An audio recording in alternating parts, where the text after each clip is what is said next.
अस्सलाम वालेकुम नाज़रीन, मैं हूं ज़मीर हैदर और आप देख रहे हैं प्रोग्राम पब्लिक पल्स। नाज़रीन, आज भी कौमी असम्बली में भरपूर डिबेट होती रही। मिनी बजट पेश हो चुका हुआ है लेकिन अभी मंजूरी नहीं हुई, लेकिन कहा जा रहा है कि आइंदा एक या कल या परसों तक मिनी बजट मंजूर हो जाएगा। आज बिलावल भुट्टो जरदारी साहब ने भी बहुत भरपूर तकरीर की और उन्होंने कहा कि ये तब्दीली जो था, जिसका ख्वाब दिखाया गया था, उसके अब समरात आप देख रहे हैं कि एक एक चीज़ महंगी होती जा रही है और पाकिस्तानी अवाम जो है वो इस महंगाई के तले दबती जा रही है। और बिलावल भुट्टो जरदारी साहब ने यूरिया के हवाले से, किसानों के हवाले से भी बात की कि कितना बड़ा मैन मेड क्राइसिस है, और उन्होंने फिर कहा कि जितने भी इस हुकूमत के क्राइसिस आए वो इनके खुद साख्ता बनाए हुए थे। ये कोई जो जिसको कहते हैं कि कोई कुदरती आफत नहीं थी जिसकी वजह से कोई क्राइसिस आ गया। इस हुकूमत ने जिस चीज़ को भी हैंडल करने की कोशिश की उसमें क्राइसिस पैदा हुआ, चाहे वो गंदम हो, चीनी हो, पेट्रोल हो, और अब यूरिया है, गैस है और बिजली के नर्ख हैं। इनका तमाम मिस हैंडलिंग, और अब IMF के प्रोग्राम में जाने के लिए ये एक बड़ा बम गिराने जा रहे हैं अवाम के ऊपर महंगाई का। ख्वाजा आसिफ साहब ने भी तकरीर की, हमाद अजहर साहब ने भी जवाब दिया, लेकिन आज जो तवक्को की जा रही थी कि शायद मिनी बजट पास हो जाएगा, लेकिन कहा गया कि हुकूमत के खुद लोग मौजूद नहीं थे, कम थे, और जिस पर चेयर ने भी नोटिस लिया। लेकिन कहा जा रहा है कि शायद अब हुकूमती जमात और उनके इत्तेहादी उस वक्त का इंतज़ार कर रहे हैं कि जहाँ पे शायद अपोजिशन की उनको जो नंबर है वो थिन नज़र आए, तो उस वक्त फौरी तौर पर लाकर वो पास करवा लिया जाए। बहुत सारे मामलात हैं जिसमें पाकिस्तान तहरीक इंसाफ के अंदर से अब ज़बरदस्त किस्म की आवाज़ें आ रही हैं, और उसमें एहतसाब का भी कहा जा रहा है कि अब वक्त आ गया है कि इमरान खान साहब का जो नारा था एहतसाब का, वो अपनी PTI के अंदर भी उसको अमलन कर दिखाएं। और जिस तरह हमने कल भी बताया था और मेरे प्रोग्राम में भी थे, अहमद जवाद साहब जो कि सेंट्रल इंफॉर्मेशन सेक्रेटरी थे PTI के, अब नहीं रहे, और उन्होंने कहा है कि मैं सिर्फ़ और सिर्फ इमरान खान को की सर्विस के लिए, इस मुल्क की सर्विस के लिए, इस कौम के इंटरेस्ट के लिए, मुल्क और कौम के इंटरेस्ट में मैं ये सारी बातें कर रहा हूँ कि मैं चीज़ें एक्सपोज करूँगा कि कौन कहाँ था जब PTI की हुकूमत और आज वो कहाँ पर खड़ा हुआ है। इस पर भी बात करेंगे क्योंकि बहुत सारी ऐसी आवाज़ें हैं। नूर आलम साहब जो कि बहुत मंझे हुए पुराने सियासतदान, पीपल्स पार्टी में भी रहे और अब PTI के MNA हैं, तो उन्होंने एक इशाइये में, जो कि शेख रोहिल असगर साहब के घर पे इशाइया था, PMLN के लीडर, जहां बिलावल भुट्टो जरदारी साहब भी गए और वहां पे वो उस इशाइये में मौजूद थे, और उन्होंने कहा कि आइंदा का इंतखाब वो PTI की टिकट पर ही लड़ेंगे। ये बहुत बड़ी बात है कि अभी ये कह देना कि आइंदा का इंतखाबात जो हैं वो PTI के टिकट पर नहीं लड़ेंगे, और इसकी बड़ी वजह वो ये कहते हैं कि भाई अब मैं अपने हलके में सिर्फ और सिर्फ जाता हूं तो लोगों से माफ़ी मांगता हूं, क्योंकि मैंने उनका ये कहना था, और हमें मालूम भी है कि वो 12 मरतबा इमरान खान साहब के पास गए, बहुत सारे मसाइल उनको बताए और उनको कहा कि ये चीज़ें गलत हो रही हैं, लेकिन जब उनकी सुनवाई नहीं हुई तो अल्टीमेटली उन्होंने ये स्टेटमेंट भी दे दी। बहुत सारी चीज़ें, सियासी सूरत हाल, वोट ऑफ नो कॉन्फिडेंस आएगा नहीं आएगा, इन सब पर बात करने के लिए मेरे साथ इस्लामाबाद स्टूडियो में मौजूद नदीम अफजल चंद साहब, सीनियर सियासतदान है। बहुत बहुत शुक्रिया नदीम अफजल चंद साहब आपके वक्त का। मेहरबानी। बहुत सारी चीज़ें, लेकिन पहले ज़रा, क्योंकि आपके भी दिल के करीब है, हमारे भी दिल के करीब है, और वो है हमारा किसान जो कि इस वक्त बहुत परेशान है। बिलावल भुट्टो साहब ने यूरिया की क्राइसिस, जो इस वक्त सबसे बड़ा चैलेंज किसान को दरपेश है, और उसके साथ फूड सिक्योरिटी का इशू भी इन्वॉल्व होता है। बिलावल भुट्टो साहब ने on the floor of the house urea के हवाले से क्या बात की, ये जरा सुन लें। यूरिया क्राइसिस पैदा किया गया है, ये एक बार फिर मैन मेड क्राइसिस है, हुकूमत का दिया हुआ तोहफा है जनाब स्पीकर। हुकूमत की नाअहली की वजह से चीनी का बहरान पैदा हुआ, फिर हमने देखा कि इस हुकूमत के नाअहली की वजह से, इनकी फैसलों की वजह से पेट्रोल का बहरान उस वक्त पैदा हुआ जब पूरी दुनिया में सबसे कम तरीन प्राइस मिल रहा था। इस हुकूमत की फैसलों की वजह से गैस का बहरान पैदा हुआ और ये विंटर पाकिस्तान के अवाम को गैस का बगैर गुजारना पड़ा। जी नाज़रीन, बिलावल भुट्टो साहब ने यूरिया से शुरू किया और फिर तमाम बहरानों का बताया। नदीम अव्वल चंद साहब, शहबाज शरीफ साहब ने भी ट्वीट की थी कि किसान जो है यूरिया खाद की तलाश में मारे मारे फिर रहे हैं और अगर जिनको मिल रहा है यूरिया वो उसके ऊपर भारी कीमत दे रहे हैं, यानी कि ब्लैक में ख़रीद रहे हैं। ये आप जैसे मंझे हुए सियासतदान जो कि किसान की हालत ज़ार को भी बहुत अच्छी तरह जानते हैं और आपको तमाम मौसमों का भी पता है कि किस फसल में क्या चाहिए, उसमें क्राइसिस। ज़मीर भाई, बड़ी मेहरबानी, आपने 2022 में पहली दफ़ा मैं आपके पहला प्रोग्राम, आपका बहुत बहुत शुक्रिया। आपकी मेहरबानी, आपने दावत दी। देखिए, मैं समझता हूँ किसान इस मुल्क में, मैं पार्टी में भी था और मैं उस असम्बली में था और पिछले 10-20 सालों से मैंने जो देखा है और अभी कैबिनेट में भी 3 साल बैठ के देखा, सबसे पहले तो मैं समझता हूँ किसान खुद बड़ा कमज़ोर है, उसकी कोई आवाज़ नहीं है। वो जब वोट देता है वो पार्टियों को देता है या धड़ेबंदियों को देता है या अपने फ़िका देख के देखता है या बरादरियाँ देख के देता है। कभी उसने किसान काज के ऊपर वोट नहीं दिया। सही। और किसान का इशू सिर्फ किसान का इशू नहीं है, वो इस पूरे मुल्क का इशू है। ये मुल्क, अगर नेशनल सिक्योरिटी जो है ना, वो बहुत बड़ा इशू होता है, लेकिन नेशनल सिक्योरिटी से भी बढ़ के मैं समझ फूड सिक्योरिटी उससे भी बड़ा इशू है। अगर आज आपके मुल्क में कोरोना के बावजूद, इस कोविड में सारे क्राइसिस के बावजूद अगर आपके मुल्क में खुदा न खास्ता गंदम की, चावल की या दूसरी चीज़ों की, खाने पीने की, फ्रूट की, सब्जियों की कहत आती तो फिर हम कहाँ खड़े होते। लेकिन अनफॉर्चुनेटली हमारा सेक्टर जितना तरक्की कर रहा है उसमें हुकूमत का कोई रोल नहीं, हुकूमतों का रोल नहीं रहा। मैंने देखा प्राइवेट सेक्टर के ज़रिए किसान ने जितनी तरक्की की है। और अब यूरिया खाद की जो किल्लत है, मैं 3 साल कैबिनेट में भी रहा हूँ, तो मैं PM साहब को गंदम के क्राइसिस से लेकर खाद का क्राइसिस हो या और किसान के इशूज़ हो, उसकी काटन की स्पोर्ट प्राइस हो या गन्ने की स्पोर्ट प्राइस हो, उसका मैकेनिज्म मैंने बड़े करीब से देखा, सुना है। बदकिस्मती से कैबिनेट में भी किसानों की जो होती है ना नुमाइंदगी, वो बहुत कम होती है। कुछ लोग हैं जो कंज्यूमर के नाम पे कैबिनेट को ब्लैकमेल करते हैं, एक्सप्लॉइट करते हैं, क्योंकि कंज्यूमर के लिए ये चीज़ महंगी हो जाएगी। कुछ कहते हैं, कुछ की अपनी मैं समझता हूँ इंडस्ट्री की वजह से। बाकी सब के नुमाइंदे हैं, शुगर के नुमाइंदे भी होते हैं अरबाब इख्तियार में, ऊपर एलीट क्लास, फर्नेस के नुमाइंदे भी हैं, खाद के नुमाइंदे भी बैठे हुए हैं, गाड़ियों के नुमाइंदे भी बैठे हुए हैं, सीबेट के नुमाइंदे भी बैठे हुए हैं, स्टॉक एक्सचेंज के नुमाइंदे भी बैठे हुए हैं, स्टॉक एक्सचेंज के ब्रोकर के, हाउसिंग सोसाइटियों के नुमाइंदे भी बैठे हुए हैं। सही।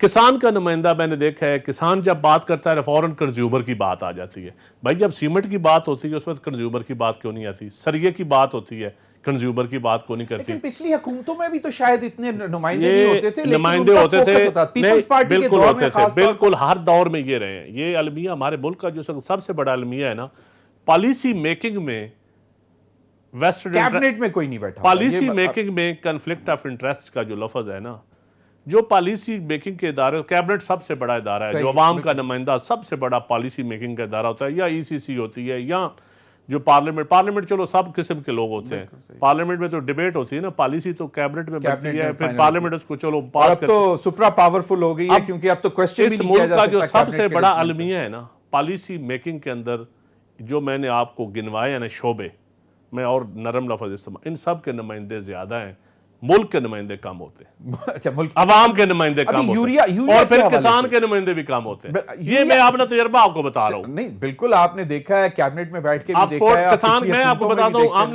मैं पहले दिन से मैंने PM साहब को कई दफा कहा कि PM साहब, गंदम हमारी स्मगलिंग होती है।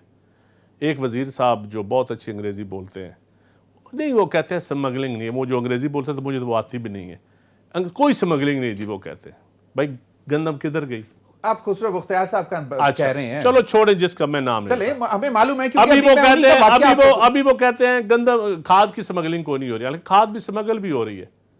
खाद 37 बिलियन सब्सिडी दी जा रही है खाद की इंडस्ट्री को किसान के नाम पर। और अभी अगले रोज ही उन्होंने कहा कि जी KP से स्मगल हुई है, जिधर से भी हुई है, हमारी ड्यूटी है ना, हुकूमत की ड्यूटी है और फिर आपकी कंट्रोल करना, हुकूमत भी पीटीआई हमारी ड्यूटी है। सही, अवाम ने हमें वोट दिए, अवाम ने हमें नुमाइंदगी का हक दिया है, अवाम हमें हमारे टैक्स के ऊपर हम अवाम के प्रिविलेज एंड पर्क्स एंजॉय करते हैं, तो इसी वजह से लोग इमरान खान साहब अंग्रेजी से इंप्रेस हो जाते हैं कैबिनेट में बैठे हुए? नहीं, इमरान खान साहब अंग्रेजी से इंप्रेस नहीं होते, लेकिन मैं समझता हूँ कि ये लोग ज्यादा ताकतवर हैं। नहीं, किस तरह ताकतवर है कि अगर फैक्चुअली अगर आप गलत बता रहे हैं और लोग उसको प्रोटेस्ट कर रहे हैं, लेकिन खान साहब ये 3-4 वाकयात जो है मैं ओपनली कहने के लिए तैयार हूं, मैं कभी मैं इसके ऊपर नहीं। काटन की स्पाइराइस, रज़ाक दाऊद साहब, खुसरो साहब, इन लोगों ने नहीं कभी मुकर्रर करने दी।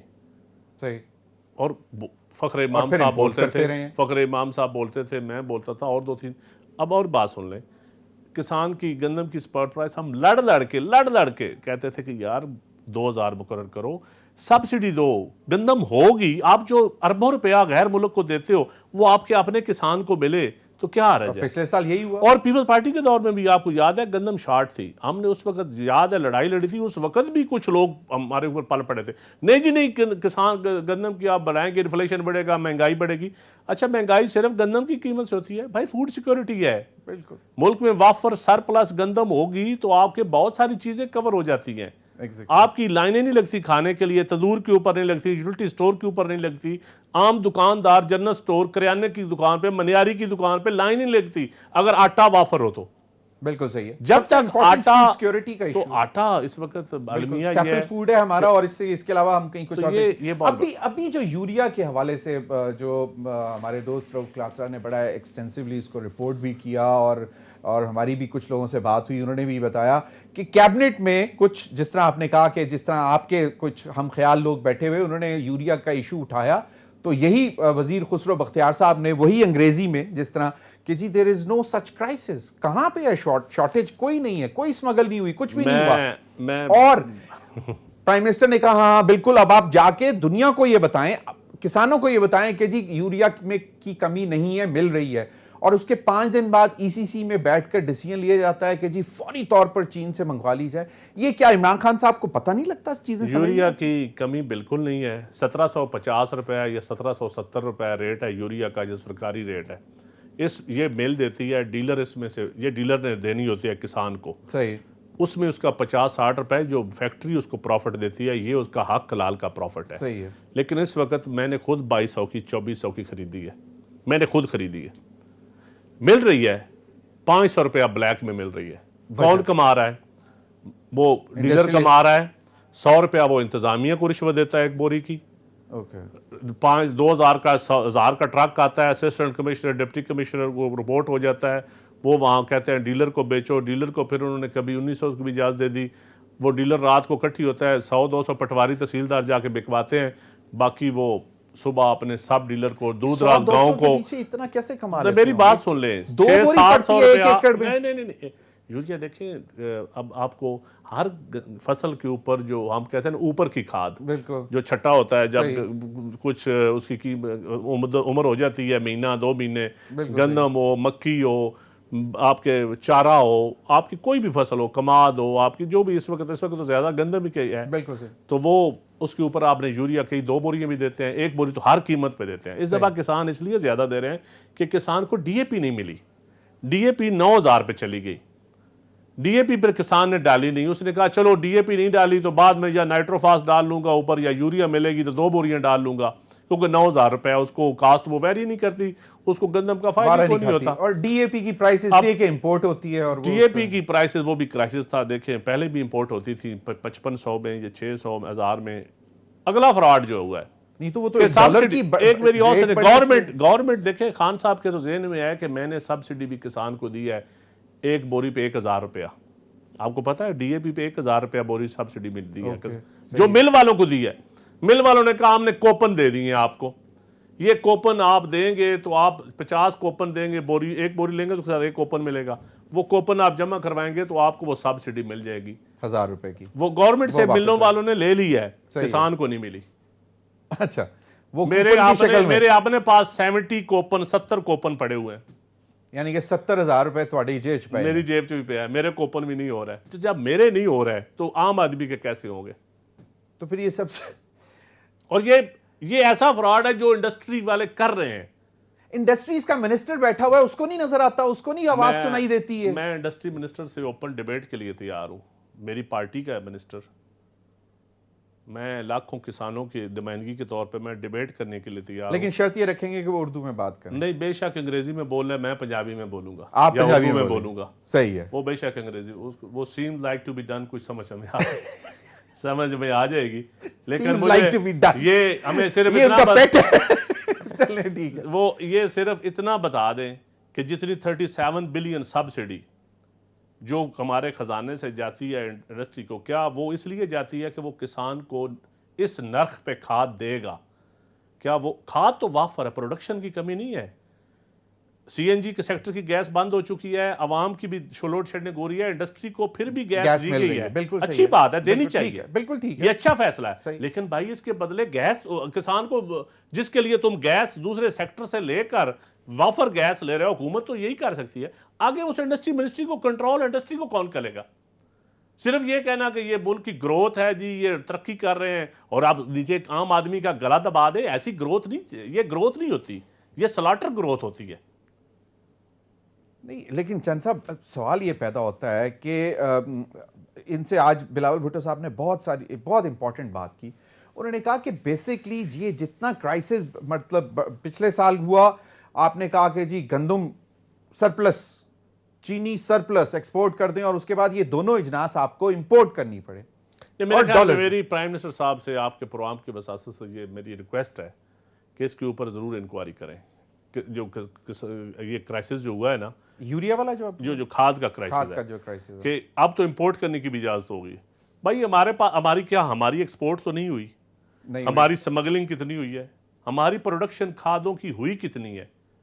एग्जैक्टली फिगर सामने आ जाए, मार्केट में कितनी आई है, स्मगल कितनी हुई है, वो सामने प्रोडक्शन पानी का पानी हो जाएगा। सही, प्रोडक्शन कितनी हुई है, सही है, बिल्कुल प्रोडक्शन के हिसाब ले लें, और पर एकड़ मैं कहता हूं इसे तो एक किसान को पर एकड़, फॉर एग्जांपल मेरे 20 एकड़ है ना, अगर हुकूमत मुझे 20 बोरियां यूरिया ही दे देती तो हर किसान की 1 एकड़ के हिसाब से पूरे मुल्क के, तो फिर भी इतनी से ज्यादा यूरिया है आपकी।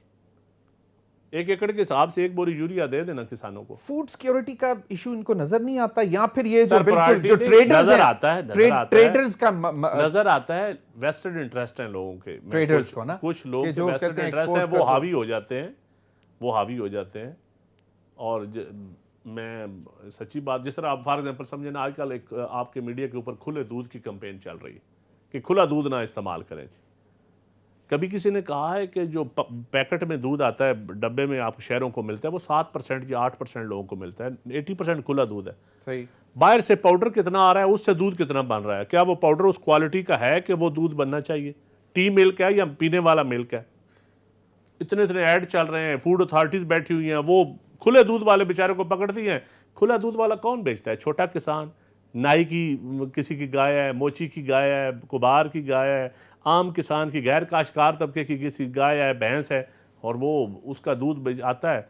कौन है उसको पूछने वाला? वेस्टेड इंटरेस्ट है, जो बड़े बिल, और अब नाम नहीं लेता, जिनके पैकिंग है, वो बड़े बड़े खानदानों की आप पैकिंग भी है ना इस मुल्क में। अब वो बड़े वाले छोटे 80% तबके को खाना चाहते हैं, पैकेजेस वाले, बस छोड़े अच्छे पैकेजेस, जिनका पैकेज मिल्क पैकेज, जो मिल्क पैक जिसको हम कहते हैं कि पैक्ड मिल्क जो है, मुख्तलिफ कंपनियों पे, एनआर है, प्रीमा है, नेस्ले है, ये जो 4-5 कंपनी है जो अपनी मर्जी से मेरे किसान का दूध जबरदस्ती लेना चाहती है, 50 रुपए, 60 रुपए, 70 रुपए।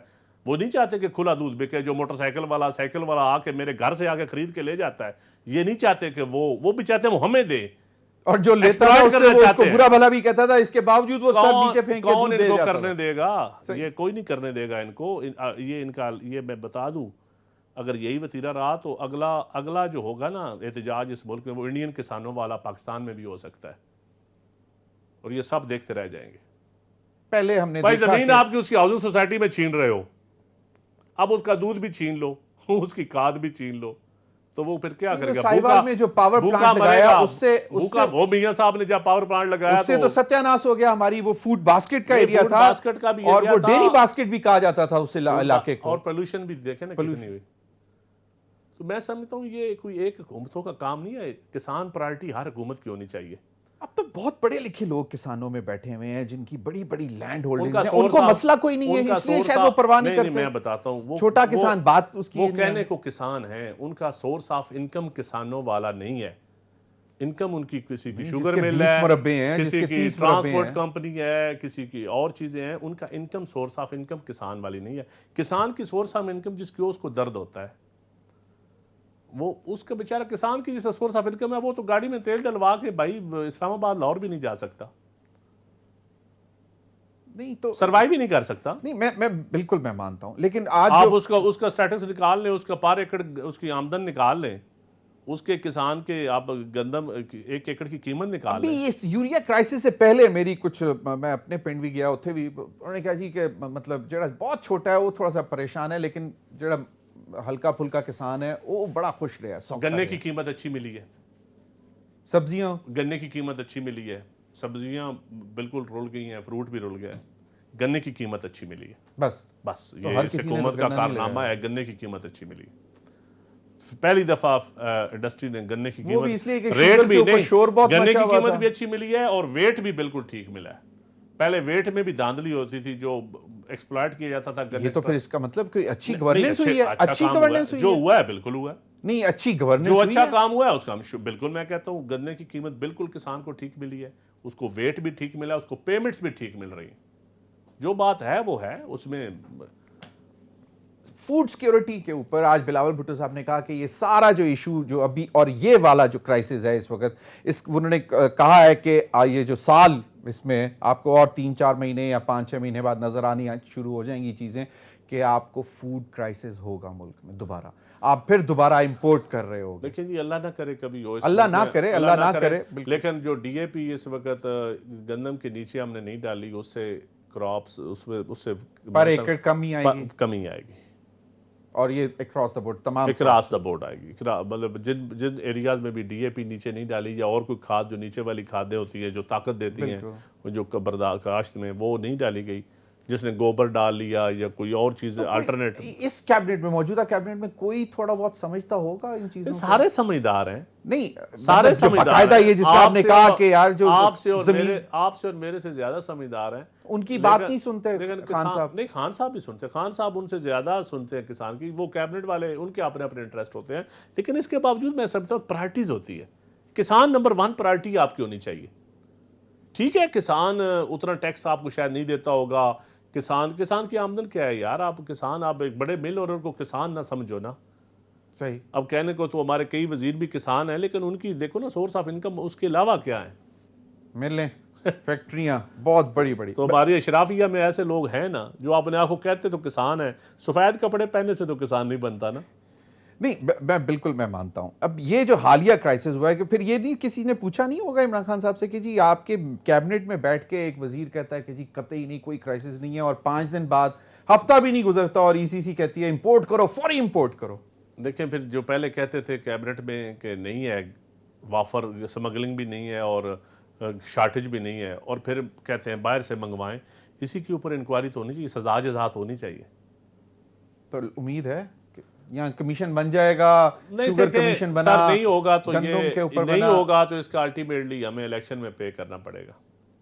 इलेक्शन में पे करना पड़ेगा। सजा जजा का अमल जब रुक जाता है तो फिर उसके नुकसानात और होते हैं, और उसके नुकसानात होते हैं, और क्योंकि इलेक्शन में पे करना पड़ेगा तो नाज़रीन अभी इस वक्त लेते हैं एक, और ब्रेक के बाद चलते हैं इलेक्शन की तरफ कि अब इलेक्शन कब होना है, या वोट ऑफ नो कॉन्फिडेंस कब आना है, नहीं आना, ऑपोजिशन कितनी स्ट्रांग है। और अगर इस वक्त मियां नवाज शरीफ साहब ने लंदन से बैठकर ये ग्रीन सिग्नल दे दिया है कि पीपल्स पार्टी के साथ बातचीत तय कर वोट ऑफ नो कॉन्फिडेंस की तैयारी की जाए, वो कितना कामयाब होगा? ब्रेक के बाद।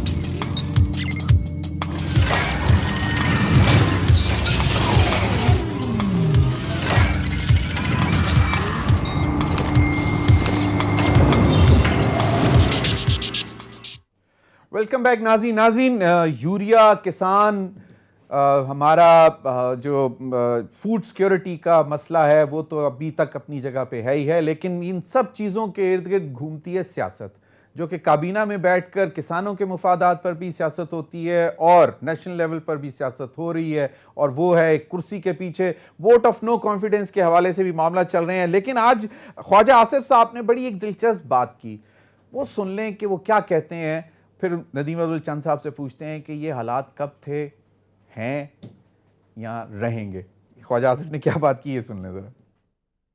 एक सियासतदान, एक वजीर आजम, एक वजीर, एक नेशनल असेंबली का मेंबर जब ये कहता है कि मेरे पर अभी पिंडी वालों का साया है, ये बयान देने वालों को शर्म भी आनी चाहिए और हया भी आनी चाहिए। जनाब चेयरमैन, हम एक पेज पे हैं, आइन की रिक्वायरमेंट है जनाब वाला कि तमाम अदारे एक पेज पे हों। ये डंडोरा पीटना कि फलां हमारे साथ है, फलां हमारे साथ है, इसलिए इक्तदार हमारा कायम है, तो मैं समझता हूं कि तो उससे इससे ज्यादा शर्म की कोई बात। सियासत जानबूझकर दोबारा पिंडी की तरफ। देखिए, मैं समझता हूँ ये ख्वाजा साहब की मैं इस बात का एक और तरीके से लेते हैं।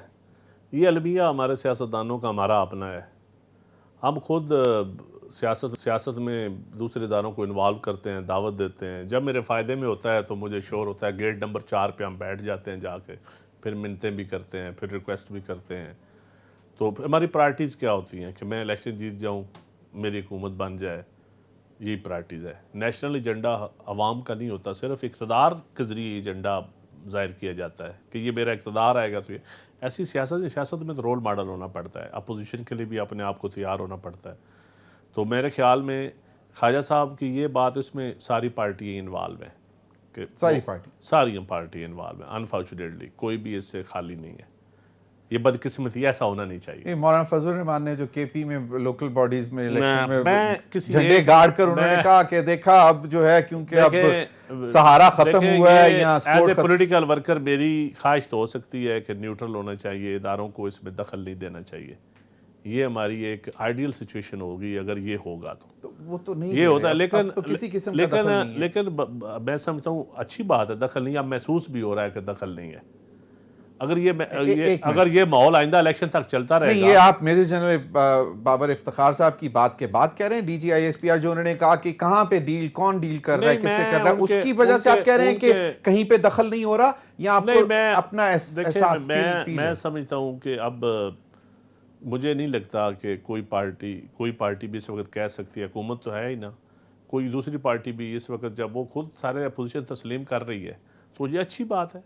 फिर बिस्मिल्लाह पढ़ें, फिर मैं कहता हूँ इसके ऊपर डट जाए ना। कल को जो पार्टी आ रहे फिर वो इल्ज़ाम लगाना शुरू कर दे तो ये अच्छी बात नहीं, खलाई मखलूक के ऊपर। और फिर अब सारी पार्टियां तारीफ़ कर रही हैं, ठीक है जी, न्यूट्रल हैं, हमें कोई ज़रूरी नहीं है, हम एक पेज पे हैं, न्यूट्रल हैं।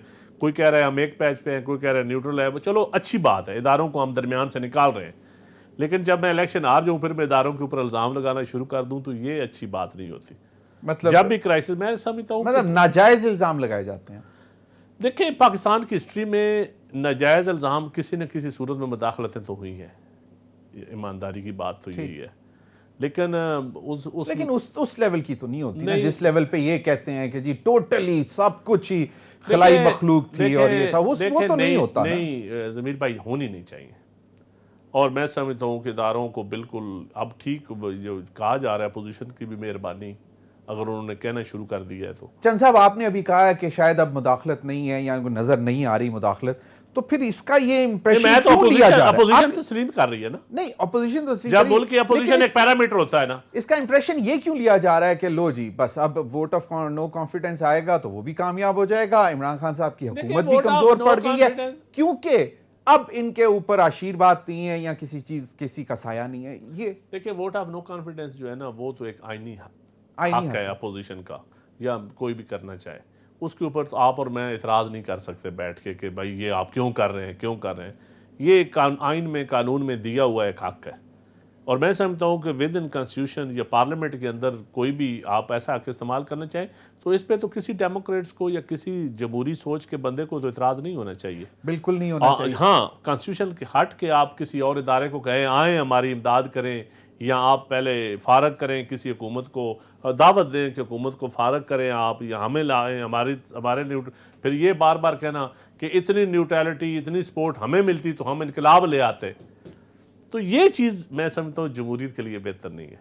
Vote of no confidence, let's jump, आगे चले गए हैं कि वोट ऑफ नो कॉन्फिडेंस की मोशन मूव हो गई। खान साहब की फाइटिंग स्पिरिट है, वो फाइट करेंगे, तो ठीक है, फाइट करेंगे, हार जीत देखी जाएगी। इस वक्त तो मेजॉरिटी में है खान साहब। अच्छा, इस वक्त नूर तो आलम majority साहब आपके दोस्त भी हैं, पुराने पीपल्स नहीं, पार्टी लेकिन के। वो वोट खान साहब को देगा। इख्तलाफ उसके, नूर आलम को मैं जानता हूँ। नूर आलम अगर नो कॉन्फिडेंस पब्लिकली कह रहा है कि भाई आइंदा इंतखाब जो है मैं पीटीआई की टिकट पे नहीं लड़ूंगा। आइंदा इंतखाब और चीज है, पीटीआई के टिकट पे वो जीता हुआ है, नो कॉन्फिडेंस आता है तो वोट नूर आलम इमरान खान को देगा। मतलब इसलिए कि वो क्योंकि मैंडेट उसको पीटीआई का तो इस वजह से आप समझते हैं कि इमरान खान साहब के इस किस्म की आवाजें अगर विद इन पीटीआई या अलाइड से आ भी रही हैं तब भी कोई मेरे ख्याल खतरे में की बात नहीं है। इस वक्त कहना कबल अज़ वक्त है। इस मुल्क में कुछ भी हो सकता है, इस मुल्क में कुछ भी हो सकता है। कुछ ऐसे लोग भी हैं जिनको दूसरी पार्टियों से टिकट की ऑफर भी है, कुछ ऐसे हैं वो ना गड़बड़ कर जाएं, कुछ भी हो सकता है। कुछ नाराज भी हैं दोस्त, लेकिन मेरे ख्याल में नो कॉन्फिडेंस। अलाइड पार्टीज कहाँ खड़ी हुई हैं? आज मैं देख रहा था मोनिस इलाही और अगेन खुसरो बख्तियार साहब के साथ बैठे हुए थे, इमरान खान साहब से मुलाकात हो रही थी। यानी ऑफ कोर्स इंटरेस्ट होते हैं सबके। वो खुसरो साहब के साथ गए थे, मोनो साहब तो फिर खैर ही है, फिर खैर ही है, फिर खैर ही, मतलब सत्ते ही खैर। उनकी अच्छी दोस्ती है ना, किन की? मोनस की और खुसरो साहब। अच्छा, उनकी दोस्ती है।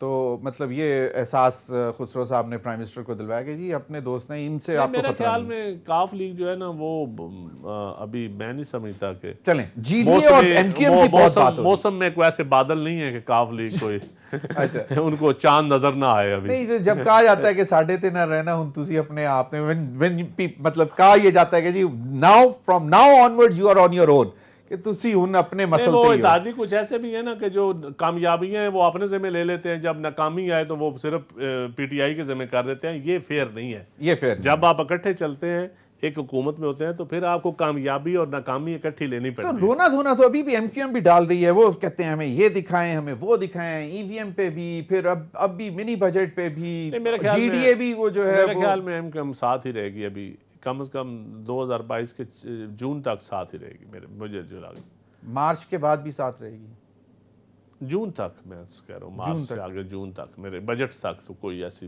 मैं तब्दीली नहीं देख रहा। कोई तब्दीली नहीं है? नहीं, मेरे ख्याल में कोई तब्दीली नहीं। मतलब ये मिनी बजट पास खान साहब ने कहा है ना कि अगले 3 महीने बहुत अहम है। हाँ। मैं समझता हूँ अगले जून तक बहुत अहम है, जून तक, क्योंकि ये जो इस वक्त देखें ना IMF की शराइत भी है, मुल्क में एक महंगाई भी है, महंगाई को कंट्रोल भी करना है, इतना बोझ कोई भी नहीं उठा सकता, और ये चीज़ें सारी हैं। फिर इस वक्त मुल्क के क्राइसिस बहुत बड़े हैं, जिसको सारी पार्टियां, मैं समझता हूँ फिर भी इस मुल्क का जो नुकसान कहीं पे पहुंचेगा वहाँ पॉलिटिकल पार्टीज उससे आगे नहीं जाएंगी। इतनी मैच्योरिटी इस मुल्क में अब आ चुकी है। नुकसान कैसे पहुंचेगा? देखिए मतलब हो सकता है कुछ काम बेहतरी के लिए भी तो होते हैं ना। देखें, अगर हुकूमत स्टेबल ना हो ना, हुकूमत स्टेबिलिटी ना रहे, तो फिर यकीनन जो इदारे होते हैं ना, ब्यूरोक्रेसी काम छोड़ देती है, इदारे फंक्शन नहीं रहते प्रॉपरली, फिर महंगाई, जो माफियाज होते हैं वो ज़्यादा एक्टिव हो जाते हैं, फिर लोगों का। अच्छा चलें, वोट ऑफ नो कॉन्फिडेंस की बात छोड़ के अगर इस किस्म की आवाज़, मतलब नूर आलम साहब की इस किस्म की अखबार में खबर छपती है, मीडिया बात होती है, इसका इम्पैक्ट कहाँ पे जाता है? देखिए, इम्पैक्ट तो जाता है, जो पॉलिटिकल जो पार्लियामेंटेरियन एक बात करता है तो उसका इम्पैक्ट तो हर जगह पे जाता है। वो कहता है कि मैं हल्के में जाके अब सिर्फ मैं जो इधर बैठ के अल्फाज बोल रहा हूँ, मैं पार्लियामेंट में बेशक नहीं हूँ, लेकिन कुछ ना कुछ तो असर उसका हो जाता है। लोग सुनते हैं, लोग देखते हैं, और फिर बंदे के इमेज के ऊपर मुताबिक लोग जज भी करते हैं। नहीं तो इससे नुकसान किसका हो रहा है? नुकसान हुकूमत का होगा, हुकूमत का नुकसान। तो इस पूरे सिनेरियो को अगर आप मतलब जीरो इन करें तो फिर भी आप कहते हैं कि जून तक कुछ मामला ऐसे ही चलेंगे सारे? देखिए, अपोजिशन इस वक्त आपने जो लीडरशिप है ना अपोजिशन की, वो अपने केसेस में उलझी हुई है, और मजीद उलझाने की भी बात हो रही है। नहीं, उलझाने की मैं बात नहीं कर रहा।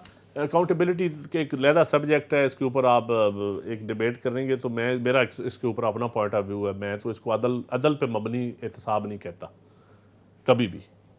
अदल पे मबनी एहतसाब जो होता है ना, वो होता है ज़मीर भाई जो अक्रॉस द बोर्ड और सब का हो, और नजर आए सब का होता हुआ। रियासत मदीना में इंसाफ और एहतसाब सबका होगा। इधर इस्तांबुल में भी कुछ खुरे मिले हैं। अहमद जवाद साहब, साबिक सेक्रेटरी इत्तलाआत PTI के, उन्होंने कहा कि करोड़पति पीटीआई के दौर में करोड़पति और अरबपति बनने वाले पीटीआई के मिनिस्टरों और लीडरों की फहरिस्त बना रहा हूं। हैं करप्ट? नहीं, मुझे इस लिस्ट का तो नहीं पता, ना कोई इस्तांबुल नहीं नहीं का आप नहीं अहमद जवाद साहब, क्योंकि आजकल बच्चों के साथ ये वहां गए हैं। तो अहमद जवाद साहब मेरे से पुराने पीटीआई के बंदे हैं बहुत ज़्यादा। मैं इतना पीटीआई के बंदों को नहीं जानता डिटेल जितना वो जानते हैं।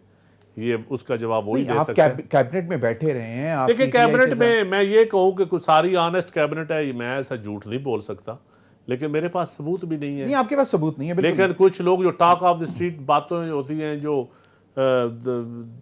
भट्ठी तंदूरां ते जिहड़ी गल होंदी है, ਉਹਦੇ 'ਚ कुछ ना कुछ तो होंदा है, कुछ ना कुछ तो होंदा है, कुछ ना कुछ तो होंदा है। बिल्कुल। अभी भट्ठी तंदूरां ते गल्लां होंदियां हैं।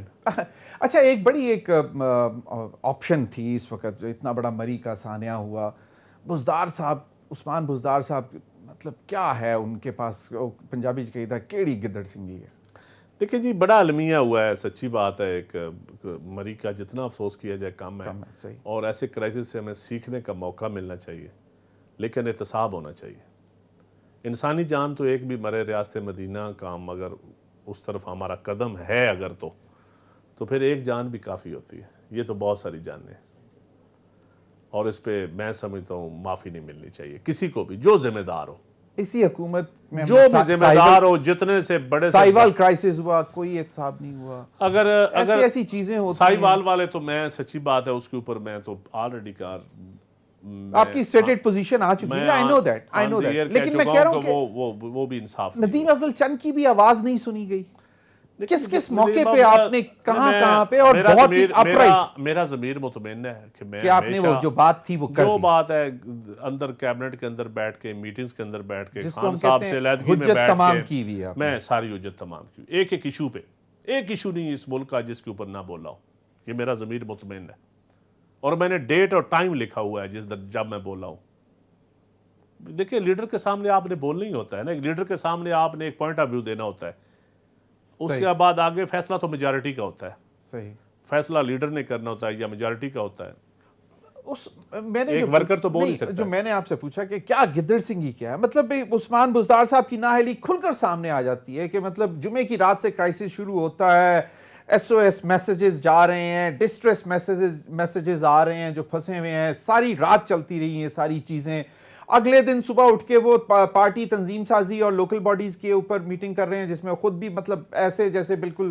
देखिए ज़मीर भाई, मेरी पार्टी के वो चीफ मिनिस्टर हैं, मैं उनके इस वक्त खिलाफ तो बात नहीं कर सकता, लेकिन मेरे पास अल्फाज नहीं है कि मैं उनके हक में भी बात कर सकूं।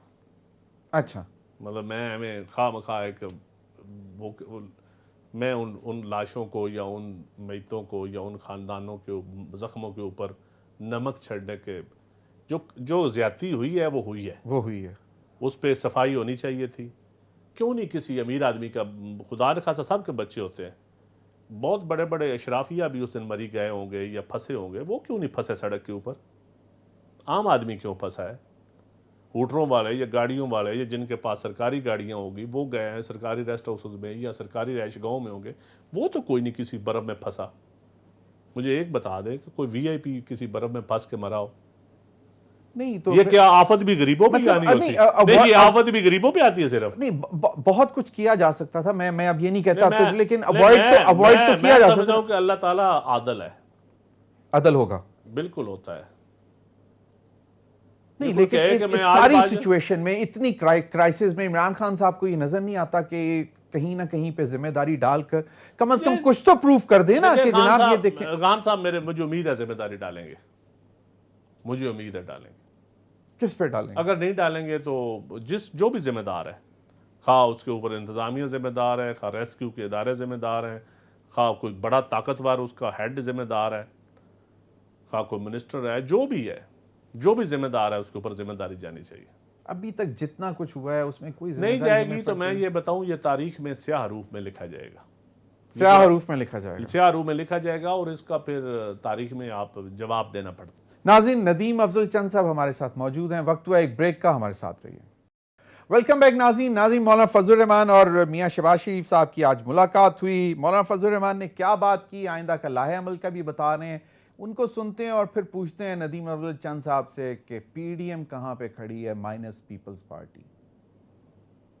कि 5 फरवरी को जिस वक्त यहाँ पर इस्लामाबाद में कश्मीरियों के साथ यकजहती का मुजाहरा होगा, उसके फ़ौरन बाद हम अवामी रैली के ज़रिए से हकला से डेरा इस्माइल ख़ान तक रैली लेके जाएंगे। इसके अलावा 25 जनवरी को इंशाअल्लाह अज़ीज़ PDM का सरबराही इजलास होगा, जिसमें 23 मार्च और 5 फरवरी इस हवाले से जो इंतज़ामी मामलात हैं उस पर एक नज़र डाली जाएगी।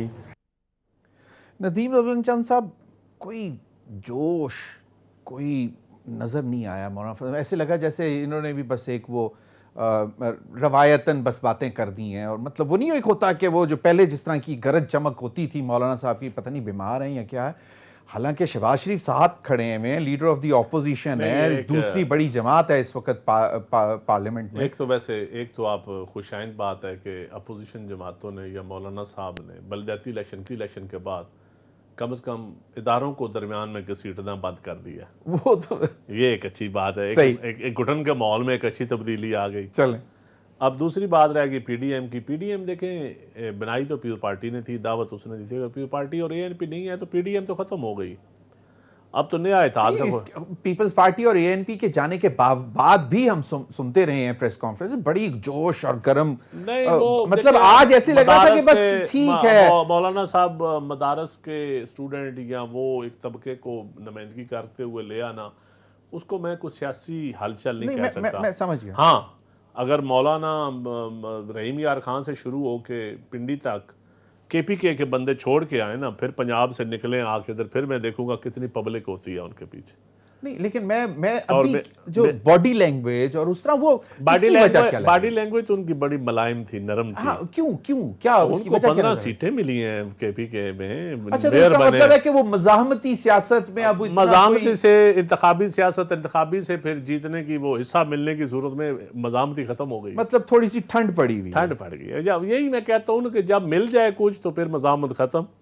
लेकिन अगर तो आप सिर्फ महंगाई का इशू लेके आए, अगर आप आम आदमी का इशू लेके आए, आम आदमी की जिंदगी का जो 70-80% लोग हैं इस वो कह रहे हैं ना 23 मार्च को महंगाई मार्च है, उससे पहले 27 फरवरी को पीपल्स पार्टी ने कॉल दे दी। अल्लाह करे इस मुल्क के इश्यूज के ऊपर हम सियासत करें। ये इशू है, महंगाई है। नहीं, इशू महंगाई के अलावा महंगाई हुई क्यों है, आज तक हम यहाँ तक पहुंचे कैसे, इस मुल्क में क्यों दौलतमंद होता गया, क्यों मुल्क की इंडस्ट्री के ऊपर चंद लोग काबज हो गए, इस मुल्क में IPPs का एक माफिया क्यों बन गया, सीमेंट का माफिया क्यों बन गया। वो एक हुकूमत की तो ये खामियां नहीं है ना। सही, इसमें तो सारे पिछले अदवार भी इन्वॉल्व हैं।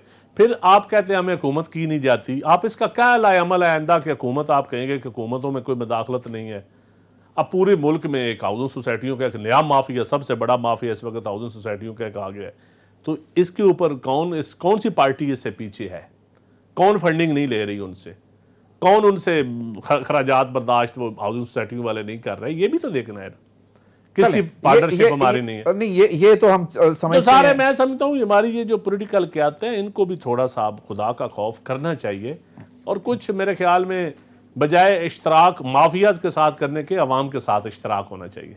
अवाम के साथ तो अवाम के साथ पार्टनरशिप। ये आवाज, मतलब बड़ी आवाज तो अवाम के मसाइल की है ना। नहीं, अवाम के मसाइल का हल कोई नहीं है इनके पास, फिर हल भी दें।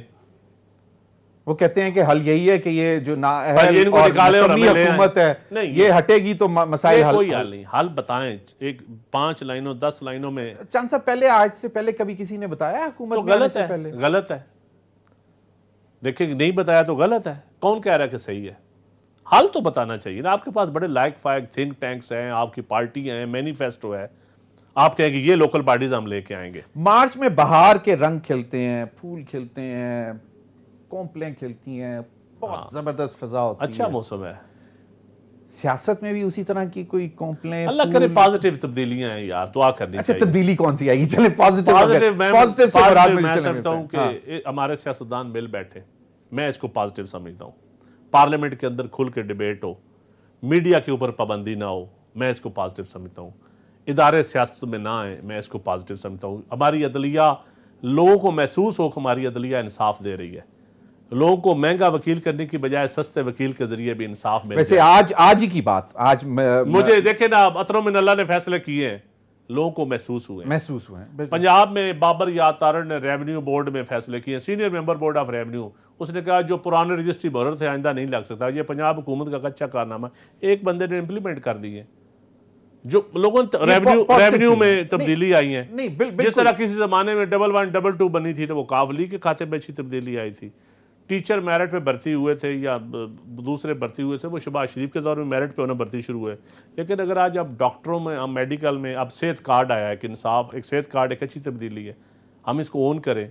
कभी बेनजीर कार्ड था, फिर एहसास कार्ड था, तो ये एक अच्छी तब्दीली है, हम इसके ऊपर ओन करें, कंटिन्यू करें, पिछले कंटिन्यूटी होनी चाहिए। मैं आपको आज ही की बात बता देता हूं कि वो मलिका बुखारी साहब का मैंने ट्वीट देखा, एक बहुत अफसोसनाक वाकया हुआ इस्लामाबाद में, और एक शख्स ने एक लड़की और लड़के के साथ बहुत ज्यादती की, तो कल जो है मुकर गए।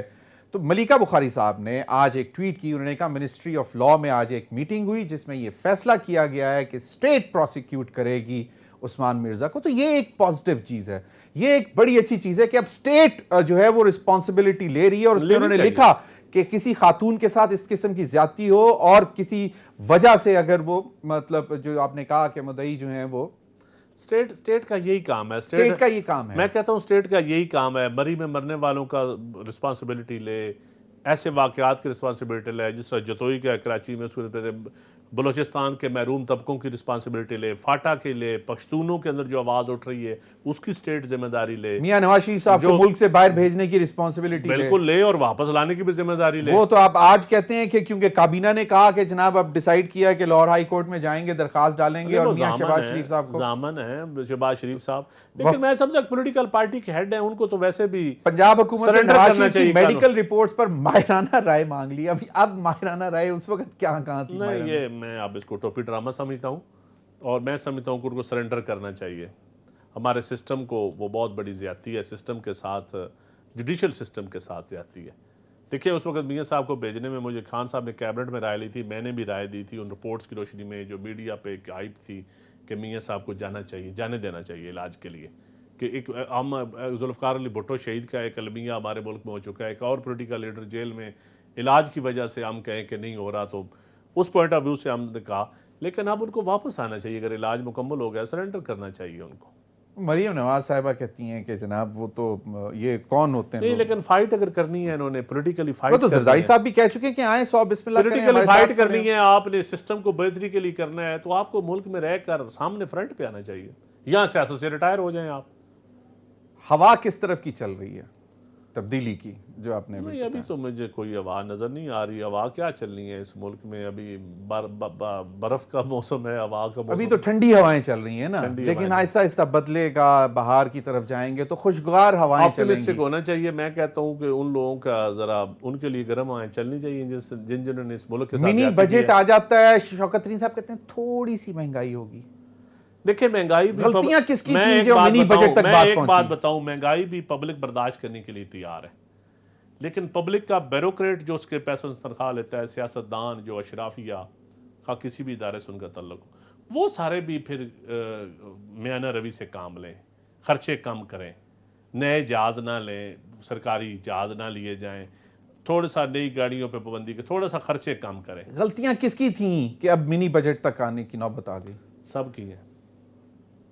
अब पिछली हुकूमत पर खुदारा नाम इस हुकूमत की भी है, पिछली को भी है, इसकी भी है, इनकी भी। आप आइडेंटिफाई नहीं अकेला कर सकते कि एक शोबे में सिर्फ इसकी। हाँ, कुछ हमारे दौर में अब 3 साल हो गए, 3.5 साल हो गए, अब हम पिछला लोग नहीं सुनते अब हमारी बात, अब रिस्पॉन्सिबिलिटी। लेकिन हमें आगे को डायरेक्शन लोगों को ठीक देनी चाहिए, लोगों को नज़र आना चाहिए कि हम स्ट्रिक्ट एक मिशन के ऊपर एक चीज़ पे खड़े हैं। लोकल बॉडीज़ इलेक्शन हमें करवाने चाहिए, हम पहले करवाने चाहिए थे, एक अच्छा सिस्टम देना चाहिए था।